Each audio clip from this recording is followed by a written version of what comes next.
Hey, what's going on everyone? My name is Garrett Blackwood. Welcome back to the vlog here in miserable, rainy London. It's supposed to be the heart of spring. It has been horrendous so far this year. Here to play some cards. The last time on this vlog I lost £11,000. It was not fun. I lost a 16k flip. I've been lying in the fetal position for about 6 or 7 days, recovering, but I am recovered and ready to play again. So yeah, let's check out some hands. I'm excited to play tonight, kind of get over the last session I played. I've also got braces, I'm sure you can hear it. I'm addressing the elephant in the room. For the next 3 months I'm going to sound a little bit silly. But yeah, on to tonight's session. There's a 10.25 run and hopefully we can get into it. If not, it'll be the usual 1-3-2-5, maybe some 5-10. We'll see what we can get into. Let's check it out. Alright, into the casino we go. A seat is opening immediately in the 10.25 game. Just as I arrive, I take £10,000 out my player bank and head over to the table, getting a seat because local legend Phil Ward, aka Goose, is heading to the pot limit Omaha streets, and a seat is opened up for me. The game looks a little okay, maybe a bit reggy. The absolute legend that is Freddy Deeb is in the game, a few other pros, one YouTuber called Gazaby123.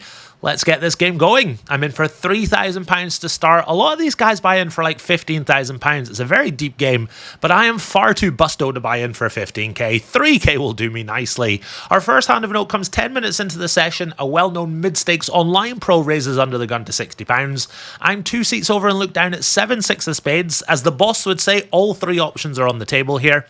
I opt for option 1 and put in the raise to £200. It folds all the way back round to under the gun and he says he's making a very polite fold. I resist all temptation to show him a 6. It's a bit early for that. Instead I smile and say good fold and drag in a nice little tiddler to settle us into the game. Hoping for a slightly bigger pot though when I look down at ace king offsuit a few minutes later. The button raises it on up to £75. The small blind gets out the way and I put in the re-raise to £325 from the big blind. Action is back on the button who thinks it over and then puts in the 4-bet. He makes it £775 to go. Now I haven't played live poker since the last vlog that you guys saw where I lost that 16k pot with ace king versus jacks. A little bit of PTSD going on for me here when I ship it all in for £3,000 total. So happy to fade the snap call.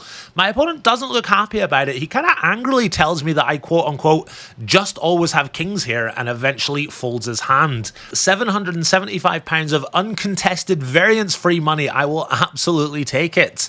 The game is getting a little short-handed here, and next up I go into a blind versus blind battle versus a young internet kid.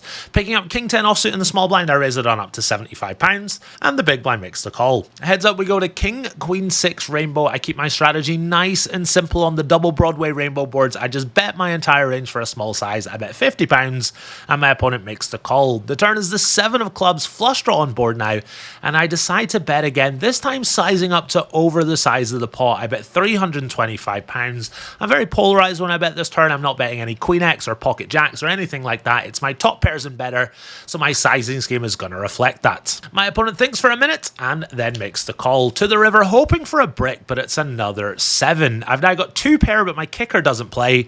I've actually simmed this hand for you guys' benefit using Upswing Poker's new solving tool Lucid, and our strategy on the river is really cool. We're not betting our hand at all. In fact, no worse hands than ace king bet here, and as a result our range is really polarized and we're supposed to just play shoves here and nothing else. Really crazy stuff. So obviously if we're just shoving we can't bet this hand. I checked my opponent, don't love it if he bets, but I don't think I'm folding. In the end he announces king and shows me king 4 of spades for the river suck out, and we end up chopping this one up. Story of my life versus this guy. I can never seem to beat him. As mentioned, Freddy Deeb is in the game, and let me tell you guys, he has still got it. In this hand he goes multi-way to the flop in a 3-bet pot, bets out on the flop, shoves the turn for well over the size of the pot, and after his opponent tank folds, he windmills 3rd pair across the table to the delight of the table.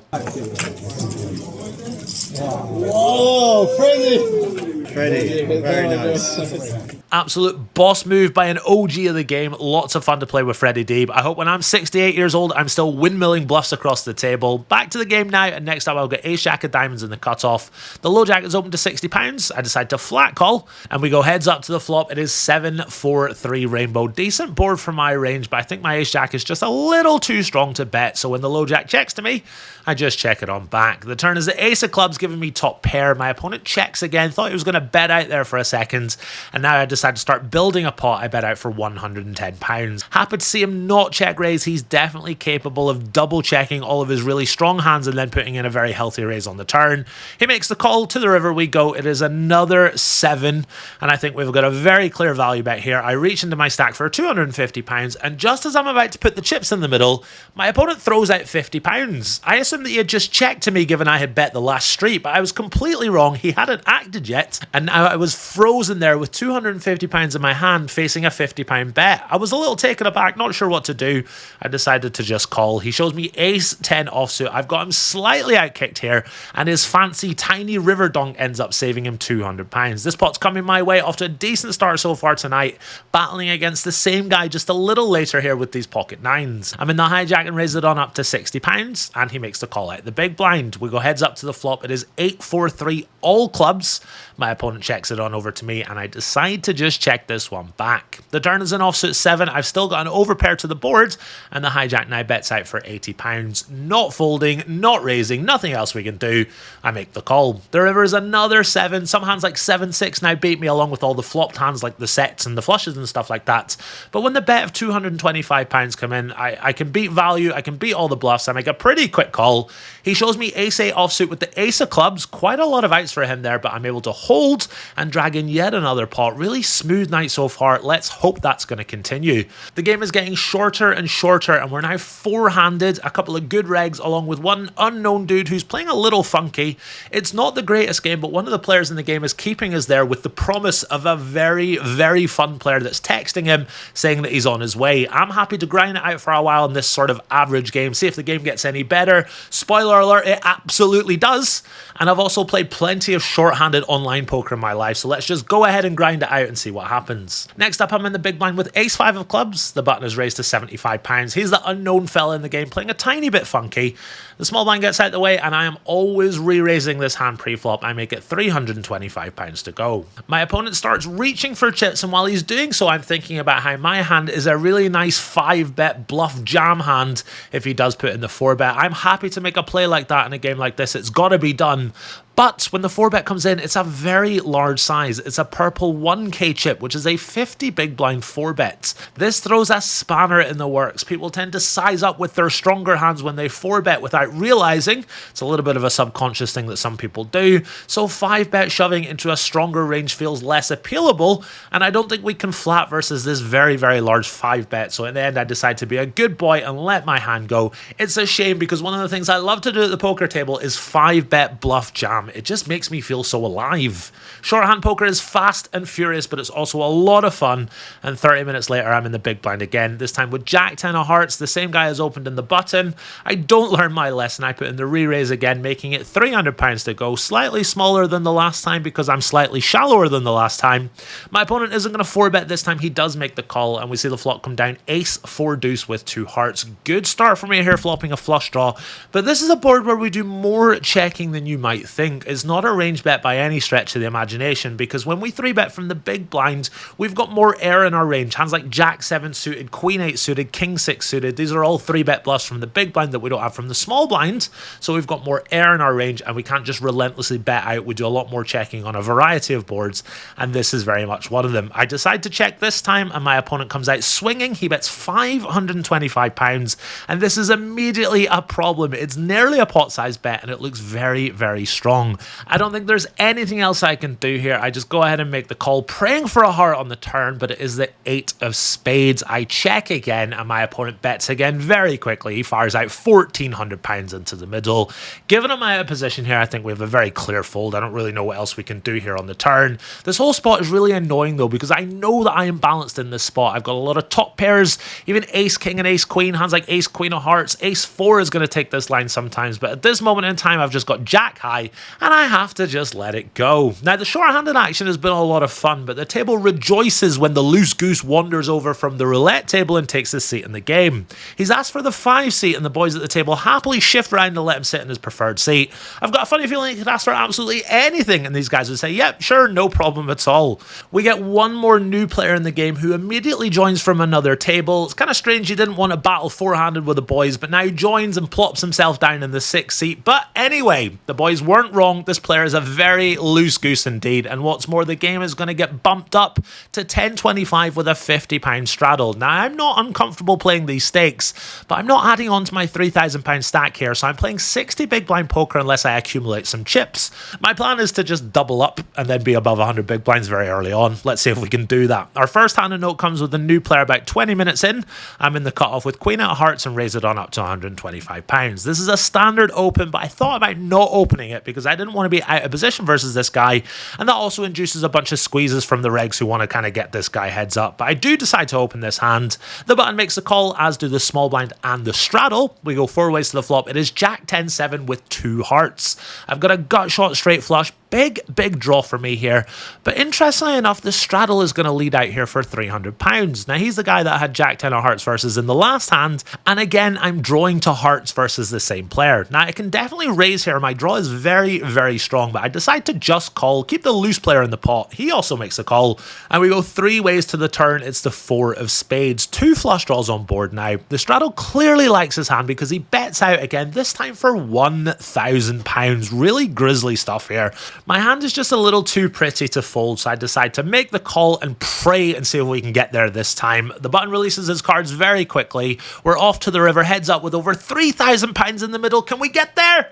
Nope. It's the 7 of clubs. Absolute swing and a miss, and after a quick all-in from the straddle, I sigh, pick up my cards, show them to my buddy Phil Ward at the PLO table, and muck them in disgust. It's another frustrating one, but I don't think there's any other way we can play it. I just got to start getting there on the river. No time to be upset about it, though, as very soon after this hand, I'm in the big blind with pocket 8s. The new reg to the game has raised it on up to £125. I make the call out the big blind, and the very fun player calls in the straddle. We go 3 ways to the flop. It is King 8-6 all diamonds. Could this be the moment that we're finally about to ship a big one? The original raiser is going to c-bet for £225. Relatively big c-bet on a board like this. I decide to just smooth call, try and keep the loose player in the pot as well, and as expected, he makes the call. The turn is a black 4, and the original raiser is going to bet again, this time for £700. Now, I'm not overly worried about the loose goose having me beat right now, but the original raiser has bet twice into 2 people on a monotone board, one of which is a very loose player indeed. Well, 2 loose players, I guess, if you include myself. I'm a little concerned about the original raiser here, so I decide to just call again, praying for a board pair on the river. The straddle is going to call as well here. I'm not sure if I'm ahead, if I'm behind, if I need the board to pair, if I need to fade a diamond. Pair the board just to be on the safe side. One-time dealer. Nope, it's an offsuit 5. This board gets a little scarier. We check to the aggressor, and after a few seconds, he just checks it on back. A little bit of hope for me here when this happens. He's never checking a flush. I announce I have a set. Even more hope when nobody wants to show their cards. The straddle turns his hand over. Do I win? Hang on. Nope. He's got ace-9 of diamonds for the flopped nuts. I nearly fall out my chair when I see this. I'm really disappointed not to win the hand, but I'm also absolutely delighted to still have chips in front of me. I only lose about £1,100 here, but it could have been so much worse had he decided to raise the flop or the turn, because I am not folding versus this guy ever. Even when I'm running bad, I'm finding ways to run good here. Bit of a crusty night so far, and what's worse, our loose goose friend is going to lose a huge £15,000 pot to bust his stack and send us back into a not too great game. Him and the newer reg to the table have got about £1,000 in the middle. I look down at my phone as they go to the flop. I look back up 10 seconds later and they've each put the extra £7,000 in on like king, queen, 6. The reg has got ace king, the fun player's got some random king, and all of a sudden this £15,000 pot gets sent to the other guy and our game is 5-handed again. It's really disappointing. We're going to keep going 5-handed obviously while this guy decides whether or not to rebuy, and I'm going to pick up ace queen offsuit here in early position. I make it £60 to go, and the winner of the £15,000 pot is going to make the call on the hijack. 2 other players call as well. We're going to go 4 ways to the flop here. It is ace 3 deuce with 2 spades. This is a decent flop for my hand, but 4 ways, this isn't as good as it looks. So I decide to check it on over to the hijack. He's going to take a stab here for £125.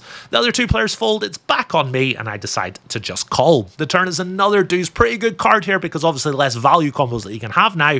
Feeling good about my hand, but that changes when the hijack bets again for £800. There's £500 in the middle. What the heck am I supposed to do here? Am I supposed to just shove and get it in? Am I supposed to call? Am I supposed close to folds. I also have the Queen of Spades, which blocks plenty of bluffs that my opponent can have, but there are so few value combos that he can have as well, so I decide to call the turn in the hope that he gives up on the river. To the river we go. It is a 5. His 4-4 and 5-5 bluffs have both improved. I'm praying he just shuts it on down with a missed flush draw, but after a minute, he puts me all in for £2,100. This is so ugly. On the one hand, there aren't too many value combos that you can have here, and we do actually block ace-deuce suited, but on the other hand, I've called a million times in my career, and they've just always got it, don't they? I think long and hard. I come really close to folding. I come really close to calling, folding again, calling again, and in the end, I decide to just let it go. One of the boys at the table tells him to show the bluff. He smiles and starts to muck his cards face down. I tell him if he's got a bluff and he wants to show it, I really don't mind. Little does he know if he turns over 10-9 of spades, I'm away home to jump in the bath with my toaster. He starts to turn his cards over. Please don't be a bluff. No bluff, no bluff. He's got quads. Thank God for that. Makes a lot of sense. Nice line by him. Thank God he didn't show me a bluff. It's been a really, really tough night tonight. Very few value hands and lots of tough spots. Lots of big draws bricking. Lots of really crusty spots with top pair and stuff like that. But maybe this ace king of hearts in the small blind will start to turn the tides in my favour. The straddle is back on for this hand, so I raise it on up to £150. The straddle is going to defend. He's the young internet kid. And we go heads up to the flop. It is queen 3 deuce with 1 heart. Our hand can do a bit of everything on the flop. Check calling, check raising, c-betting. I decide to check, and when my opponent bets £150, it's too strong to fold just yet, of course, I go ahead and make the call. The turn is a 6, and when I check to my opponent, he decides to just check it on back. The river is no help to us. It's an offsuit 7, fairly bricky river. I check again, and my opponent bets out for £450. Another tough spot. It's not a snap fold by any means. He's definitely capable of bluffing here, and ranges are so wide in these blind versus blind spots that he's got plenty of combos to choose from. In the end, I decide to just let it go, call my pairs instead, and he's kind enough to flash me a queen as he mucks. Another pot being pushed away on my opponent. After this hand, I decide that I am finito for the night, not before calling a small pre-flop squeeze with these pocket 8s. I tell myself that I'm going to stay if I flop a set, but it comes down ace, king 6, and I just fold versus the c-bet on the flop, racking up and heading to the cashier. Bit of a rubbish night all in all, but at least I had some fun, and that's all that matters, right? Alright guys and girls, we are finito. Weird night tonight, so the game was good to start. Not amazing, but it was decent.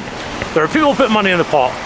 And then it went four-handed, and I am not about that reg battling four-handed 10-25 life. But one of the boys was like, there's a big action player on the way, you should hang out, yada yada yada. So we waited, we played, and then the big action player showed up, and by golly was he action, he wasn't wrong. And the game got bumped up to 10, 25, 50. And I was about even at that point, losing a little tiny bit, and just lost every hand when the boy sat down. Him and myself both, for what it's worth. I wasn't the only loser in the game, shall we say. And I ended up losing about £5,300. I'm down about 16.5k over the last 2 live poker sessions. I normally play 5-10. I don't normally play the 10-25 or the 10-25-50 or the 10-20-40.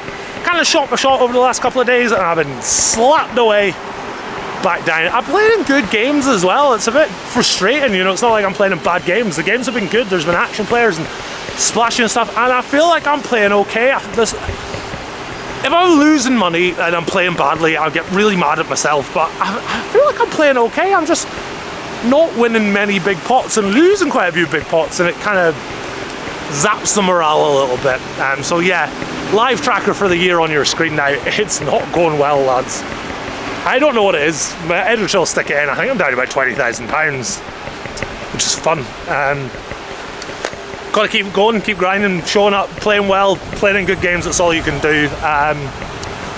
Yeah, I have been Garrett Blackwood, also known as GazV123. If you guys have enjoyed this vlog, click the sub button. Very soon I'm going to need to make money from YouTube in order to survive the poker world, so that would be nice. Yeah, right, that'll do it for tonight. Thank you as ever for watching. Until next time, take it easy.